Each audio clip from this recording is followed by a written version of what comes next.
This looks like a job for Superman.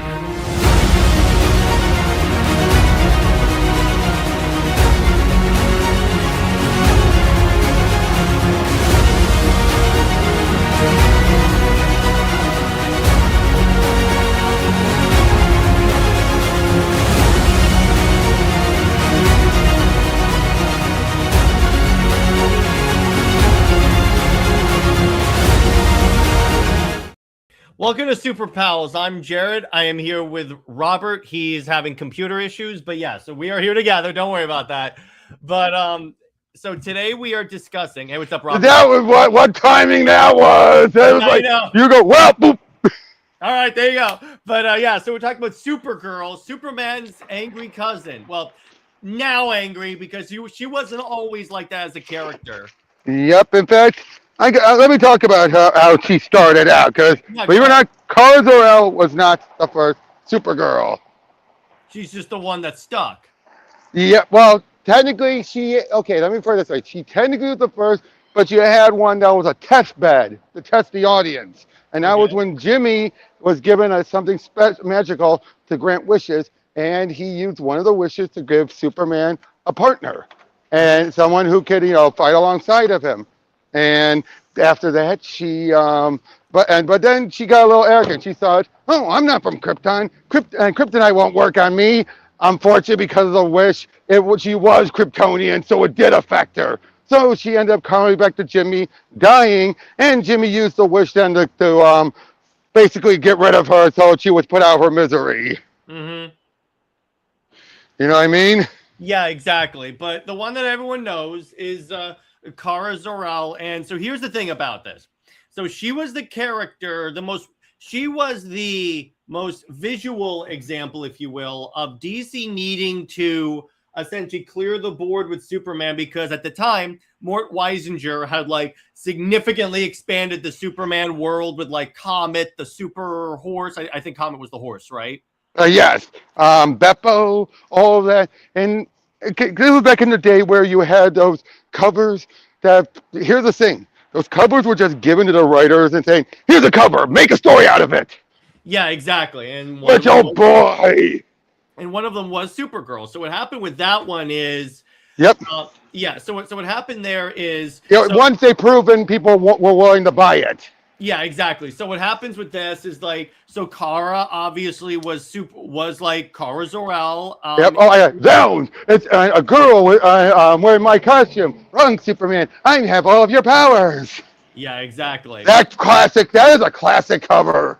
Yeah, exactly. So after that, so Supergirl existed for a while, and then so when Crisis on Infinite Earths happens, one of the edicts. Oh, wait, we gotta mention one important thing. She was a secret weapon. Which was? No, Superman Supergirl was Superman's secret weapon, and he put her in an orphanage as soon as he got her. Yeah, exactly. I'm sorry, that is just. Yeah, exactly. So then Crisis happens. Now, the edict for Crisis was Superman has to be the only surviving Kryptonian. Now, to make it clear, this was not Byrne's idea. Yeah, exactly. This was actually Wolfman's. Yeah, so because they were we keep calling him the last son of Krypton, but he's not the last son of Krypton. Basically, it reached a point where you could count more and less on less the number of people who didn't survive. That's how ludicrous the number got. Yeah, exactly. So their idea that they wanted to do was just bring back. So they killed Kara in Crisis. One of the best comic book deaths. Let's be honest. One of the best deaths where she nearly killed the Anti-Monitor. Yeah, she sacrificed herself to fight the Anti-Monitor. Yep, we damaged him so well and so much he needed a new suit.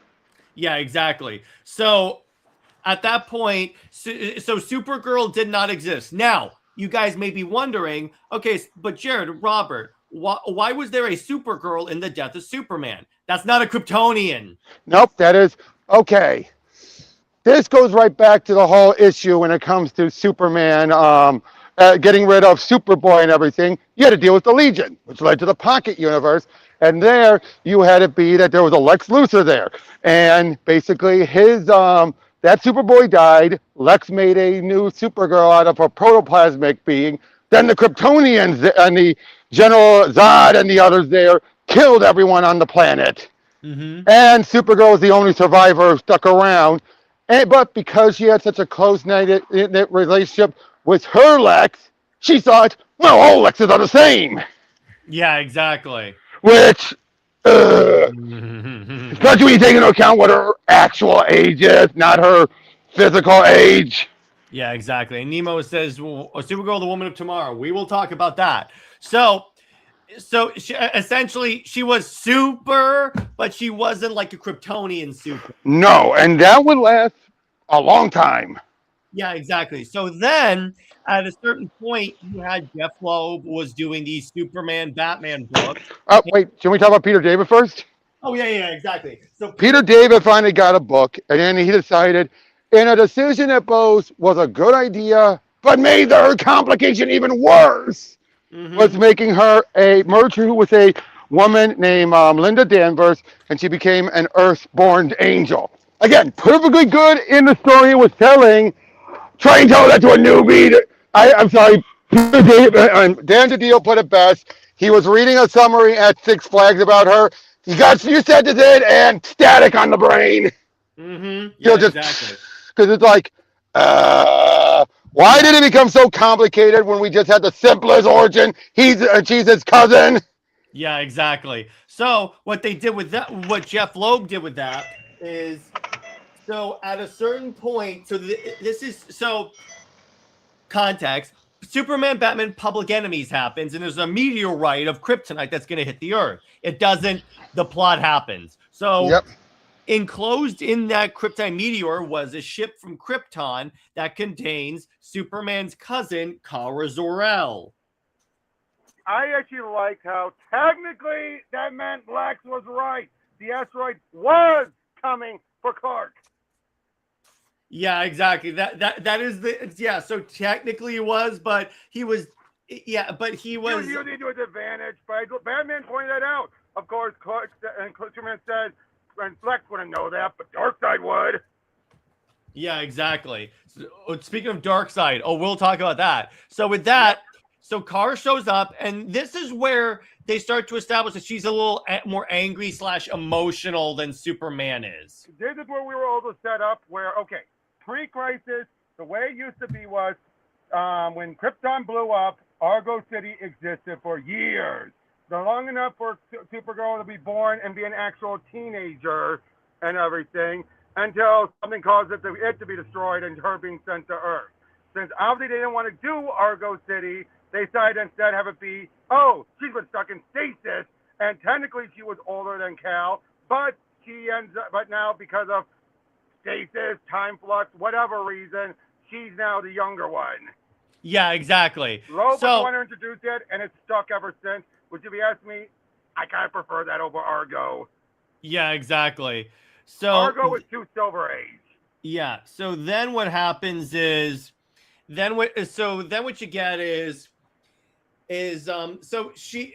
This is also where they establish her ties with like Wonder Woman and the Amazons, because Clark brought her to Diana for her to help Kara learn how to use her powers. She gets captured by Darkseid. Okay, we're gonna come back and addendum this in just 1 second. I'm telling you what happens in the actual story, but there's an addendum to this. Yep, it recently got retconned.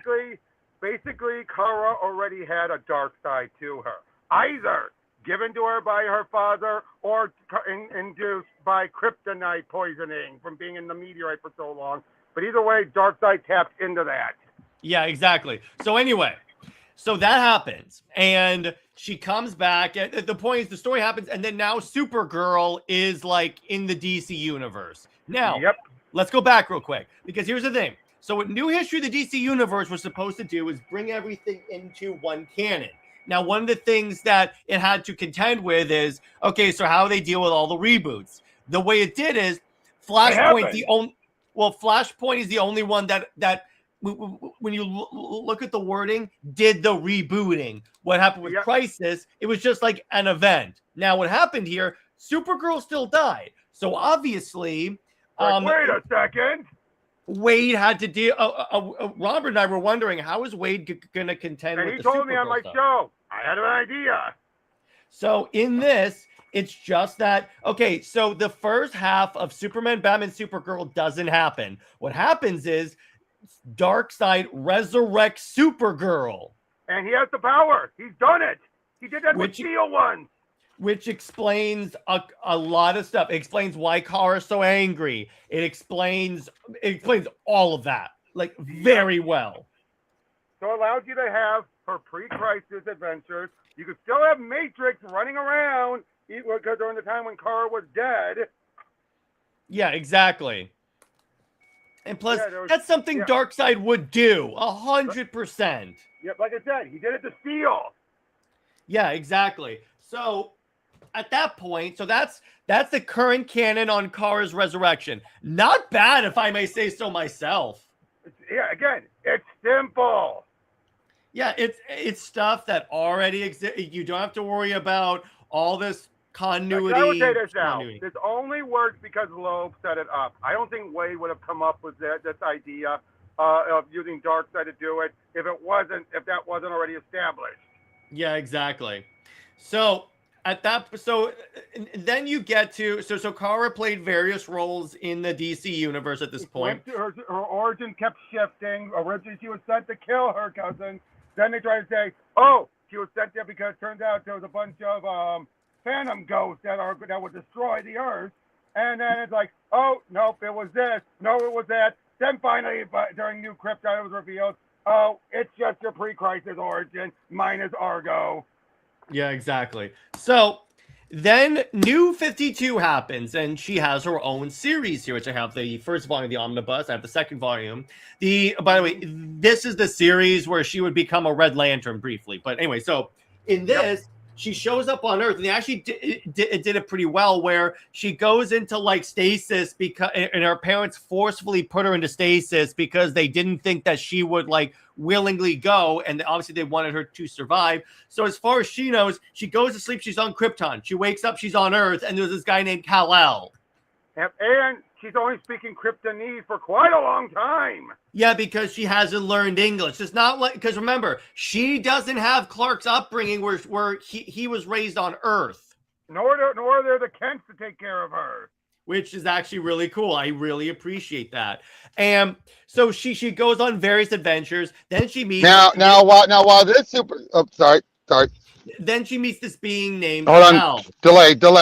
Hold on. All right. So while Robert addressed the delay, so then you meet this character named Hal, who is like essentially a Kryptonian super soldier.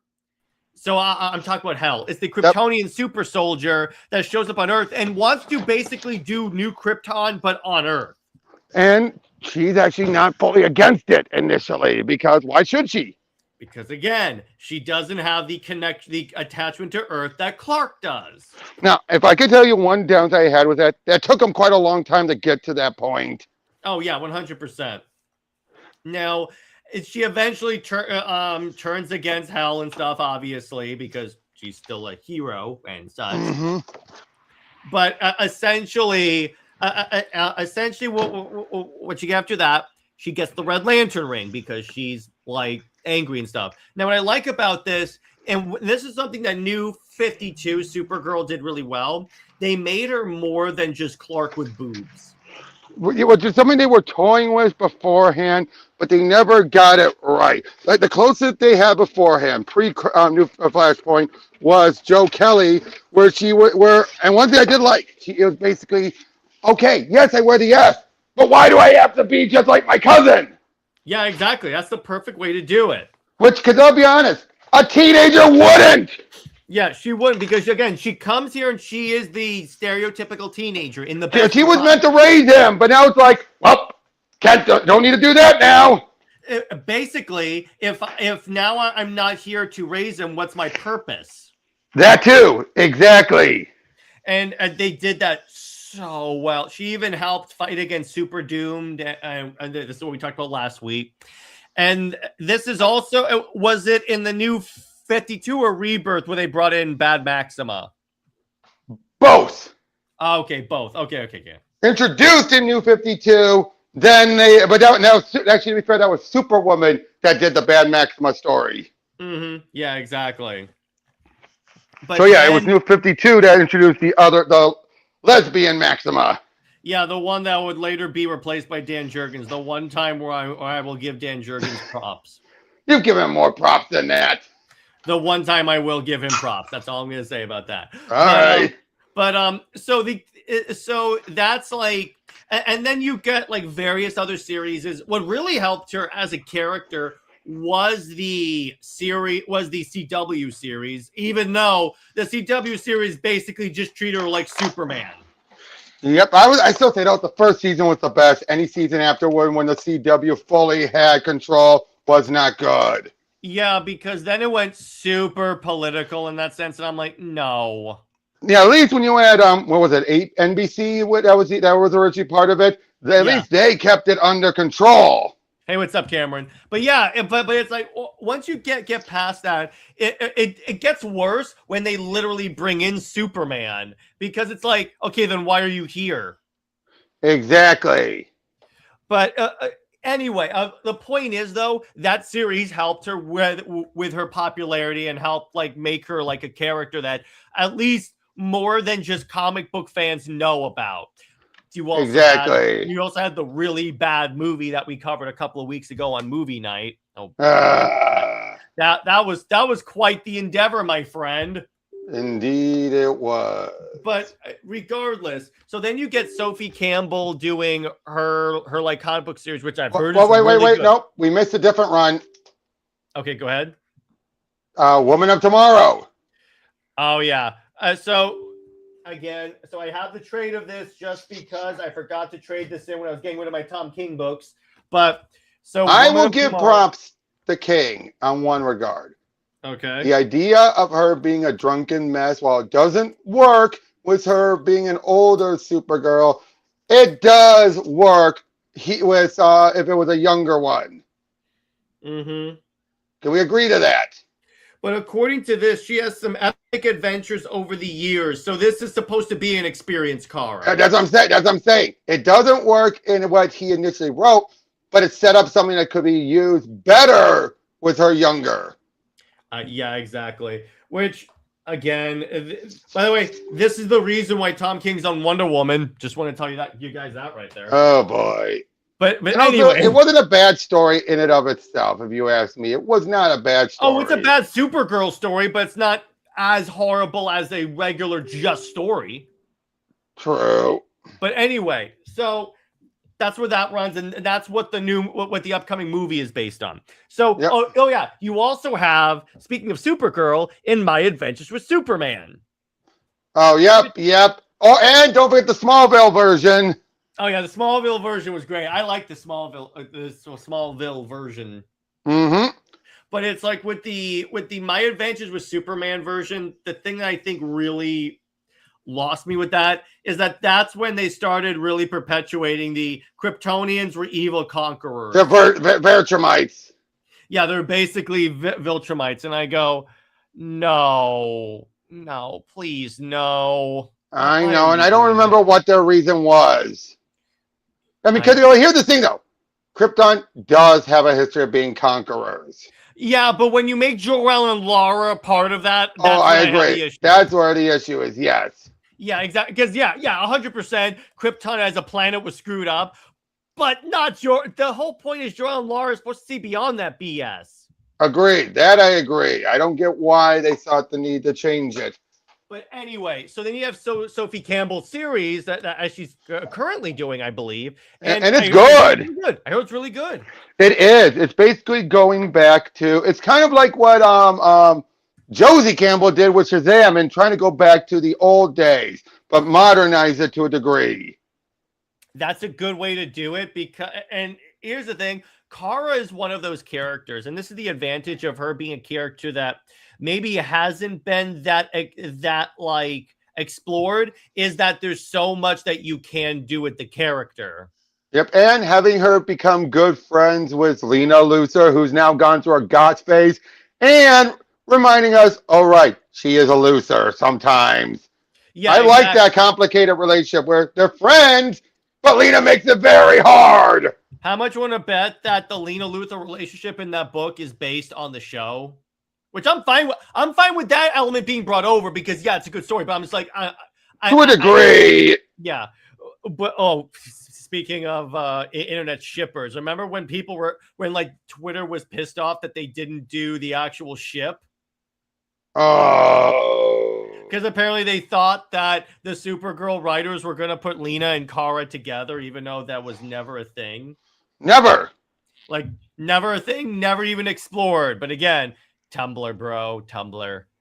Yep, no one can ever be just friends. They have to want to bang. I loved where Anthony Mackie was like, it's possible for two guys to be friends, right?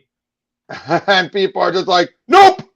Yeah, exactly. That's Twitter, brother. But anyway, so that's in a nutshell who Kara is, and it's like she's one of those characters that I think has been like underutilized, even though she's relatively easy to write. I think. Agreed. Because the thing is with Kara is like. Again, like a simpler writer, and by simple I mean simple writer would write her as just like Superman. Oh, but Cameron asked, question: what was the Danvers identity because of the show, or has that always been a thing? That was from Peter David. The name Danvers. Beforehand, she was Linda Lee. Yeah, because and that was shown in the movie, but the Danvers like name was at least as far as I know. That was Peter David. That was Peter David. That was when she merged with, that was when Matrix Supergirl merged with a woman named Kara Danvers. Linda Danvers. Oh, Linda Danvers. Yeah, exactly. Yep, and who was not a good person when she died. Yeah, exactly. But yeah, and Linda was a really good character. Yeah, she was. And that run is, it ends badly, unfortunately. Yeah, as you and Britt found out. But yeah, I have the first world's the first finest. I have the other one on pre-order. I'm looking forward to this. Yep. I mean, now here's the thing. That final story had so much potential, but then it ends so bitter. Don't you just hate that when like the story has potential, it has you hooked, then you get to the end and it's like that's it? Well, that was because it got cut off at the knees. To be fair, but the fact that Peter decided to be all again bitter. Having it be not only that she leaving, it's the book cancel, but Linda feels like I failed. I am never going to be Supergirl again. Don't even come looking for me. Mm-hmm. It's just like, and everywhere thing is trying to say, no, you got a good thing here, but basically it's being railroaded to saying, nope, I suck. Mm-hmm. Yeah, exactly. But yeah, it's the thing with so now let's talk about the Supergirl movie that's coming out, because the thing about this, what I'm interested in, because one of the points that they're saying is that it's not a straight retelling of the book, which I'm like, the one time when I am okay with that. Now I'm wondering, how do they like emphasize? Like, it would be interesting if they kept the drunk stuff just to the beginning of the movie. I think it's going to be a case where she's going to sober up by the end. That's obvious. Yeah, I do like, however, where she's like, Clark has hope in what people can be. I see people as how they are. Which, you know what?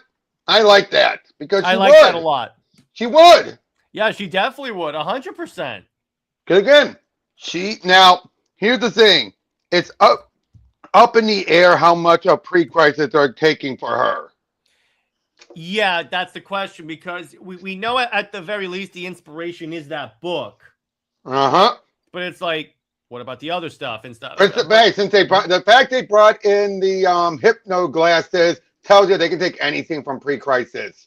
Yeah, exactly. Which, let's be honest, the universe that's built on like doing more of a comic booky look to it and feel. So that if they wanted to go, like, I wouldn't be surprised if the Matrix life form shows up at one point in the movie. I would not be surprised. I doubt it, but I would not be surprised. Not taking over, obviously, as Supergirl, but just being a character, or at least being referenced or something like that. Or a villain.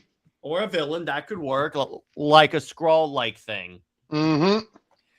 But yeah, it's... Or be her Bizarro. Or be her Bizarro. That's a good question. Now, let me ask you this, dude. What's your favorite Supergirl story? Oof. I would say I'd have to say Superman, Batman, Supergirl. Yeah, me too. I would say that too. That is my favorite. But if I had to pick a different one, I can't think of a specific story, but I would say the entire Sterling Gates run was her best. Was that the one where she fights a version of herself that's just in a black costume? No, that was Loeb. Oh, okay. What happens in the Sterling Gates one? That's the one that tied into New Krypton. That's the one that had her have to deal with Cat Grant, who was being more of a witch to her. That was the one where she was working with Lana. All that entire era. Only a little bit before Flashpoint. Well, remember, here's another Supergirl, the technical Supergirl involved story we haven't talked about, the Brainiac storyline. Oh, yeah. Which I'm like, that's one of my favorites because I love when she shows up and meets Kat. She goes, "There's just something wrong. There's some type of silicone in your," and then she gets interrupted. Obviously, I know, and that look on her, she thinks there's something wrong with her chest. Yeah, exactly. I love that. That was always really fun. Yeah, Sterling Gates is the one who took over after that. Yeah, okay. But I like that storyline because it really involves, because you see Kara afraid, particularly with Brainiac, because remember, she would remember who Brainiac is. The true Brainiac at that. Yeah, it's like she would know the planet collector, if you will, whereas Clark has probably only encountered like that alien thing. The alien that was once a human. Yeah, exactly. It's not like he doesn't recognize the big like thing, like the like skull ship Brainiac, in other words. Yep, because he didn't exist except exactly. for the occasional appearances. Yeah, exactly. Which I really dig that. I think that's like that was one of the coolest storylines I think that they did with Supergirl, and I liked again because that's the cool thing about Kara when you use her in a story, particularly with Krypton stuff, because she remembers Krypton stuff. Exactly. That's where you really could do some fun stuff with it. Like she could even, since Doomsday was created to fight Darkseid, now she can remember Doomsday. So that's so properly utilized, which thank God they are properly utilizing her. Now, the other thing that I would love to talk about is how do you think they could do an absolute Kara? Oof. To be honest, to be honest, given how the absolute universe works, you know what I'm thinking? I'm thinking she was put in the Phantom Zone, but more not as a criminal, but as a delinquent. Oh, okay. That could like work. The Phantom Zone was used even as petty as delinquency, but obviously she was stuck in there when it went kablooey.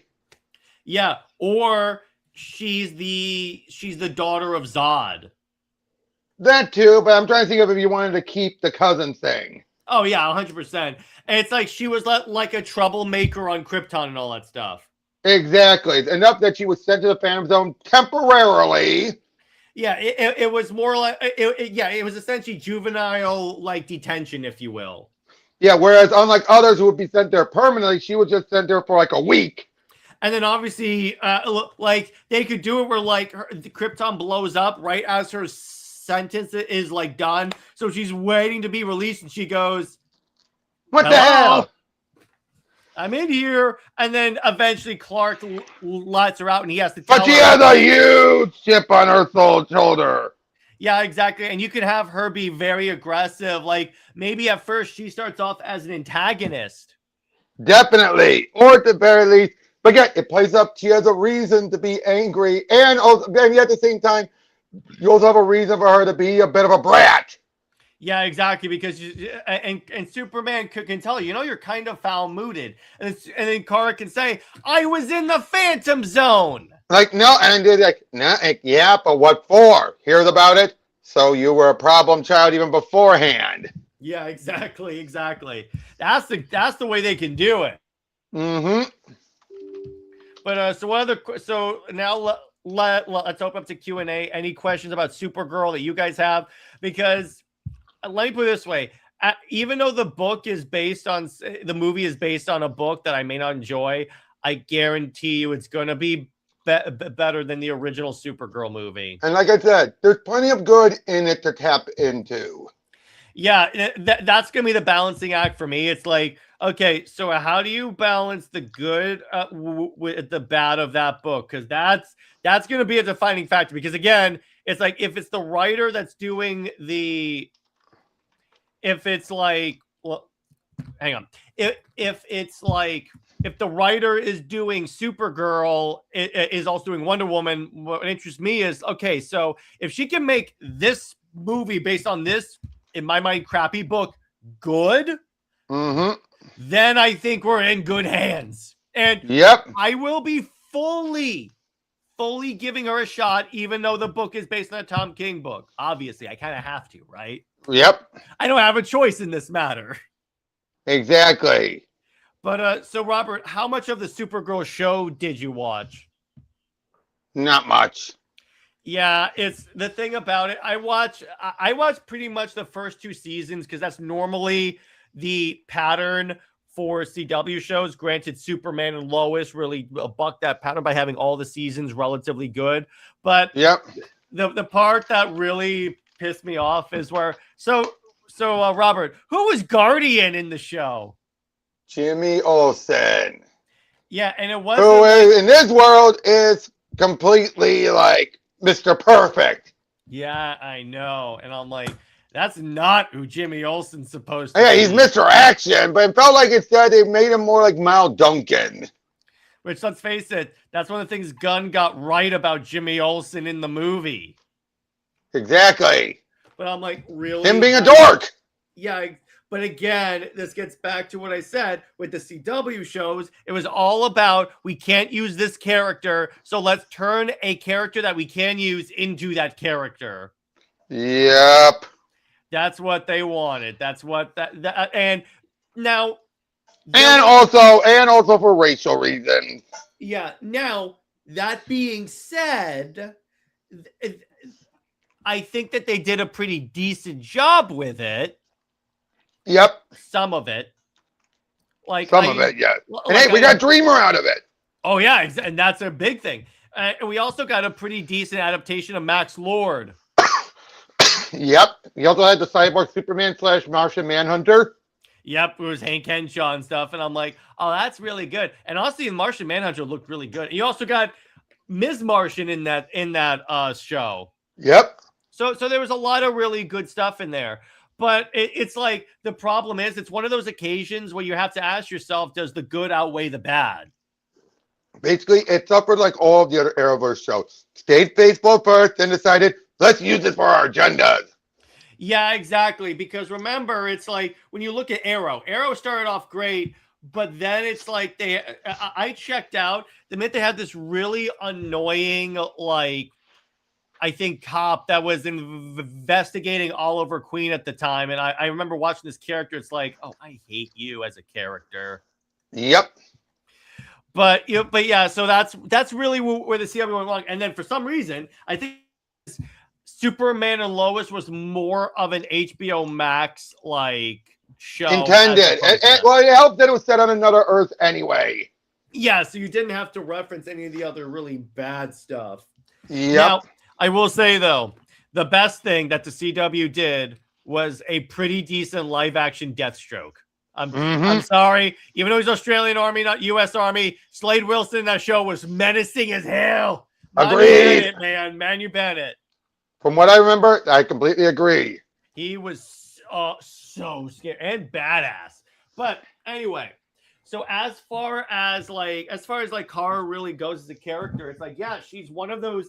Because that is, again, the danger. She's like the Superman version of Jessica Cruz. And what I mean is, like, obviously she's like the girl Superman, but she's the girl Superman in a way that she doesn't feel redundant. Exactly. Now, going back to the Silver Age, I got to say, it still bothers me when you hear about the whole, I will keep you hidden away and be my secret weapon, and you're going to say at this orphanage, because I don't want to deal with you. Yeah. Okay, he didn't say that last part, but you could tell that was the writing. It was the problem with trying to maintain the status quo and yet still shake it up by having it be, oh, she can't stay a part of my life. I'm Clark Kent. I don't want to bother that. So here, the orphanage, She's your problem. Yeah, exactly. I'm sorry. That makes Superman a dick. Yeah, exactly. And I'm like, what the hell? I'm super dickery. Yeah, exactly. And it's like that's the thing. Pre-crisis Superman was kind of a dick. There's a reason where that phrase came from, of super dickery. Yeah, I bet. Yeah, exactly. Come on. And he had Jimmy and Aquaman in the desert, and he then goes like 1 cup of water over their head saying, which one of you gets it? Oh my gosh. Gotta love that Superman, guys. Gotta love pre-crisis Superman. One of the most hilarious characters, I think. Uh-huh. But yeah, so what other questions do you guys have about Kara? She's one of those characters, by the way, that I do think could support a game on her own. Now, I will say this also. I think she's one of the characters who, more than anyone, has benefited from modern writing. Yeah, because when you look at it, the modern writing has become like some of her most defined traits, like her temper and such. Exactly. Now, granted, the best, even her pre-crisis, she didn't get that good until right before she died. Yeah, exactly. And her death is still one of the best deaths in all of comics. Yeah, it definitely is.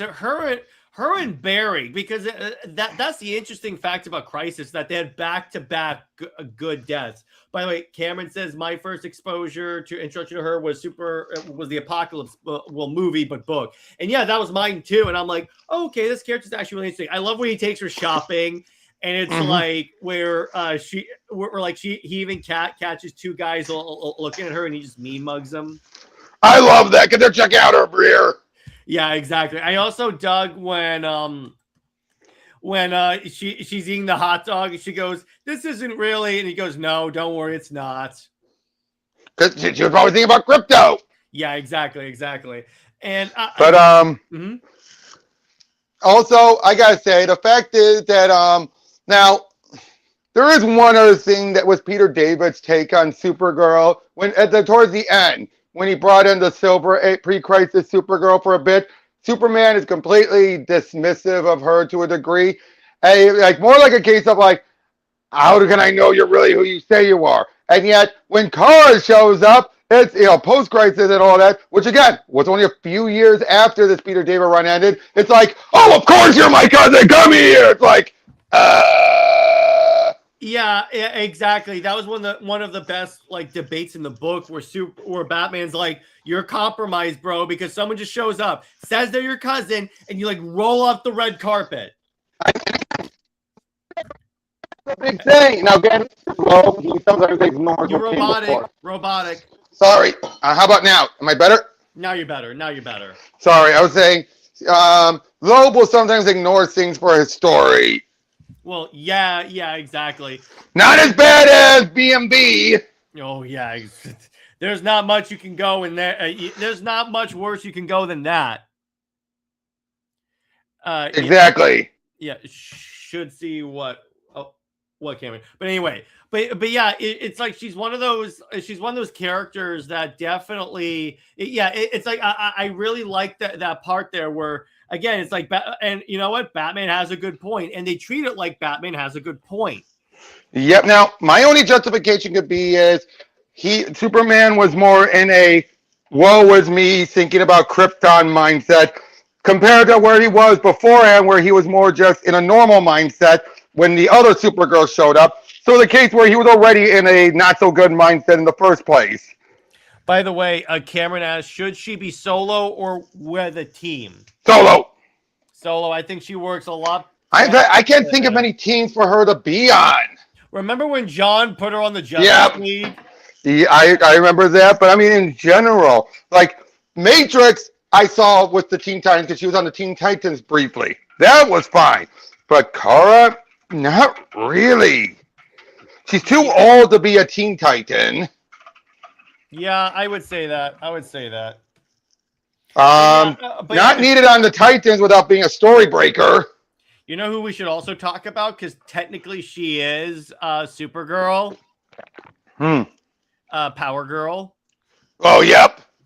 So Power Girl story. All right, so she is the Supergirl of Earth 2. Who matured in more ways than one. Yeah, comes to Earth Prime. Yep. Well, no, she got folded over into Earth 1, or what the current Earth was after Crisis, but was her memory scrambled. And the universe, because she was a fluke, the universe kept trying to fit her in, changing her backstory constantly. Mm-hmm. And then she essentially became Power Girl because there was already a Supergirl and stuff there. And eventually she kind of settled in. And that's the thing about Supergirl, about Power Girl. I mean, the thing about it is she's one of those, if you don't write her right, she is redundant. And I get what Leah Williams was trying to do, but the problem is you make the character too much unlike the character. To the point where when Jeff Johns was writing her in JSA, she was more what the Karen we wanted. Yeah, so one of the things they tried to do is change her name to Paige. Because why? Because John's heard they say PG. She's like, okay, Paige. They called you PG. That means Paige, right? Yeah, I know. And I'm like, what? That is the laziest way you can name someone that. I'm like, what the hell, man? And it makes John look like an idiot. Yeah, exactly. And then here's the thing with the boob window. The thing about the boob window is that it is her defining thing. And when you take it out, she's just a generic person in a white costume. Now, to be fair, her first outfit did not have it. Yeah, exactly. Also, it's one of the cases where I'm sorry, Jeff Johns really went over the top by having it be, oh, I wanted my own logo, but I couldn't feel it, so it represents the hole in my heart. When it's like, no. Originally, she used to be, and that's Jeff forcing past those into it. Originally, she was just like, what? That's the way I want to look. If men want to be pervs, that's their problem, not mine. Cameron says, well, it can always make Galatea her official name change. That's true. It was up to you. By the way, he did mention, the only team she can actually be on is the Legion. Yeah, exactly. And she has been on the Legion to good effect. Definitely. But it's like the other thing about like Power Girl, you know what's my least favorite explanation for the boob window? When she says, oh, I always thought I would fill it with... That's what I was just saying. That's why I was just saying that. That was when Jeff was forcing the pass those into it. Oh, yeah, and she says, I couldn't figure out what... So it represents a hole in my heart. I'm like, no! Yeah, again, that's Jeff forcing pass those. Again, originally was just the way I want to dress. If men are going to be pervs, that's on them, not me. Yeah, exactly. Cameron says, I like that she wanted the boob window. Yeah. By the way, you know who, someone that her creator, Jerry Conway, he never planned on it, but he was never against pairing her up with? What? Another creation of his, Firestorm. He teased those two did flirt a little. I could see that. That's actually not a bad option. That of course, you have her in Brainiac 5, or her in, that's a Power Girl. With Supergirl, you had her with either Brainiac 5, Jimmy Olsen, or Comet. Comet? Okay, this is the Peter David version where he wasn't really a horse. But he still had the body of a horse. No. They were normal humans who one of their shape-changing forms was into a horse. And that's the case, and that's the case where Comet was actually much like Supergirl, an Earthborn angel, but in this case, instead of Supergirl where it was two women, in this case it was a man and a woman. So in the superhero identity, looks like a dude. Normal identity is a girl, and she's a lesbian who went completely gaga for Linda. Okay, but Tevia asked for Power Storm and Firestorm. So was it Ronnie? Yes, that's the version. That's the version that Jerry Conway created. Cameron asked, "How do you think? Like, what? Cameron is asking what we think of how her relationship with Kara is portrayed. Complicated. Yeah, very complicated. Post-crisis, unfortunately, given what happened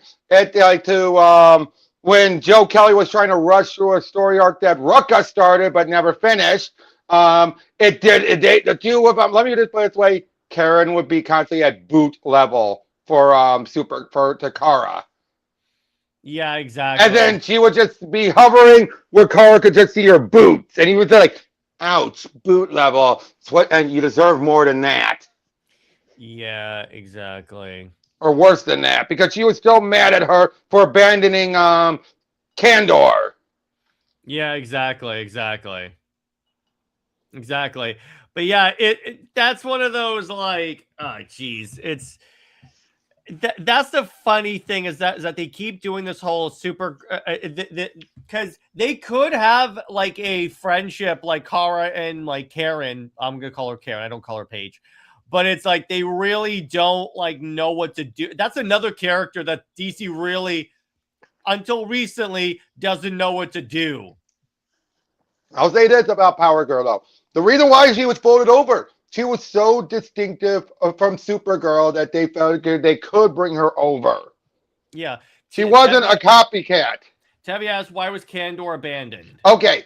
It was a complicated story. Again, Joe Kelly had to rush it because Rucka left and just had it be, oh, we'll just leave it in control. It was also a complicated story that doesn't make much sense, to be fair. It had the Saturn woman from the third arc of Loeb, Superman, Batman, teaming up with a version of Ultraman, taking over some version of Kandor. DC Life also says Power Girl was revealed to be an Atlantean sometime in the 80s too. What? Yeah, that was their attempt to try and not have her be a Supergirl from Earth 2, so they had it be she was Atlantean. Okay. She was descendant of Arion. Okay. Oh, here's another Power Girl we should talk about. Earth 2, New 52, because let's not forget about that one. Oh, yeah. To be fair, on the pre-Flashpoint Power Girl is also running around still thanks to Palmiotti and Connor. Yeah, exactly. So in this one, so the way that the Earth 2 universe worked with this is that she was the Supergirl of Earth 2. Clark is obviously killed. And then what happens is she goes to the main universe, becomes Power Girl, comes back, becomes Supergirl. And now what they actually did in this one that was really cool is when Clark finally died, she put the S on her chest and she became Supergirl. Which I really love. That's when they really like completed that arc. And they could do that because much like Miles Morales, there was no Supergirl, like in obviously there was no competition for the name on Earth 2. Yep. Cameron says, I always thought she was pulled over because at least one writer wanted her to pair her with Clark and say technically they're not related. Well, that was something. No, that was okay. That story was a separate story. Yeah. Explain the story, Robert. So Superman is pining for love, and Lois nor Lana are good choices. So Supergirl is trying to play, matchmaker. And then at one point then, because the others didn't work, he eventually said, if I want someone, she should be like you. Now, there are worlds that could allow one to marry their own cousin on Earth, but on Krypton it's forbidden, so I'm going to stick to that. That's basically saying if you weren't my cousin, I'd date you. Now, of course, the whole point of that was to encourage her to find someone who is identical to her that isn't related. She does, but then the woman has a weakness that could keep her off of Earth. Yeah, exactly. By the way, DC Life says the only good thing about the new 52 version of Power Girl and Huntress is the George Perez art. I like the story for it. And you like Evan McGuire artwork.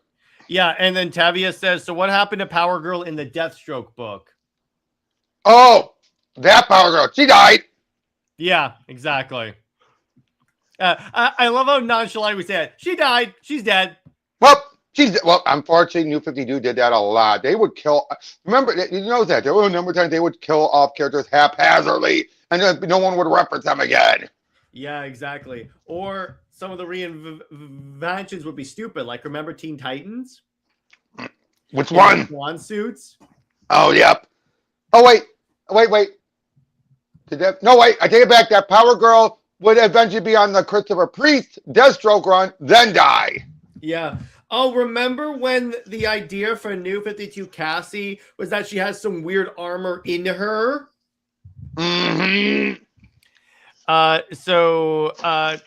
Terry says so like Artemis, who was in New 52 Teen Titans, kind of, yeah. Mm-hmm. But yeah, a question: didn't New 52 Power Girl reappear in World's End? Yes. Okay, she did. But remember, the World's End happened when she and Huntress got back to Earth. Yeah. Okay. And then eventually, that version of Power Girl and Huntress still remains on their version of Earth too, which was the Convergence Earth left over to be their Earth. Yeah. D's like New 52 Teen Titans was awful. A lot. I'll disagree that a lot of New 52 is awful. You know me. You know I'm going to say that. But I would say at least should check out Superman and Wonder Woman. But I would say this. So when it the only good thing about that New 52 Teen Titans was what's his name? Brick? Bunker. Oh, Bunker. Yeah, he was cool. I like that. Bunker was the only good thing. I like that one. I did not like Skitter. I did not like their version of Solstice. Because it was just the reversal of the JT Crow version from pre-Flashpoint. Yeah, exactly. But anyway, so I think that so let's get some final questions in. By the way, Tab says, actually, I just realized something. What was the point of New 52 killing up tons of characters for shock value? Yeah, it was shock value. That's exactly it. It was just shock value, nothing more. Definitely shock. It was definitely shock value. That's why it is. Their version of Bartor Kid Flash was awful. A lot of the stuff in Teen Titans was awful. Like, remember where they tried to carry over the Robin kissing Cassie, who also was into Connor. Yep. And remember where like the other part that I really hate about New 52 Kara, even though I get it, was the whole she's racist against clones. Even though I get it. It made sense. Yeah, I get it, but it's just like. And it gave her a reason to be at odds with Connor. Yeah, exactly. But anyway, I think that short of any other questions that you guys have, I think that's a good place to leave it. So yeah, Kara's one of those characters that I definitely feel. I'm glad she's getting a push because it was a surprise, but a welcome one. When instead of Harley Quinn, Zaslav named Supergirl as one of the 4 pillars of the DC universe, which I really enjoyed. And I will say this. Despite we just seen her as a drunkard in the recent movie, knowing that that's leading into her story arc in her movie, I've learned to accept it. Well, again, I want to see how they do it in the movie. Because in the book, it goes on for way too long. In the movie, I want to see how they do that. For a movie, they're going to keep it short. They need to, because there's not enough time to keep this going. And if she's supposed to be like an inspiration for young girls, you don't want the inspiration to be drunk all the time.